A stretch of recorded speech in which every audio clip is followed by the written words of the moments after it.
কিরে ভাই, তুই কি আমার উপর রাগ? আরে না, কিছে? তোর দিন কালে বার্থডে গেছে, তুই আমার দাওয়াত দিস না। ও আচ্ছা, হরিগাজন আপনার বাসুরাত গেছে, আরে ডাক দিছেন নি?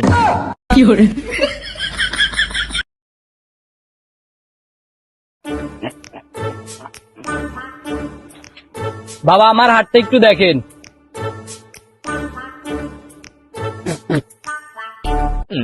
বৎস, তুই তো ভবিষ্যতে একটা 5 তলা বিল্ডিং এর মালিক হবি। দে এবার বাবার হাদিয়াটা দিয়ে দে। হাদি হিসাবে আমি আপনাকে পুরো বাংলাদেশ দিয়ে দিলাম। বাংলাদেশ কি তোর বাপের? তো ওই 5 তলা বিল্ডিং ওটা কি তোর বাপের? এ বেটা, বাপের আগে বাল পালাবি না। কোন আসে এগুলা? ভাই ভাই, মেয়েটা দেখতে কেমন? সুন্দরী তো। কত দিবেন? একদম 300।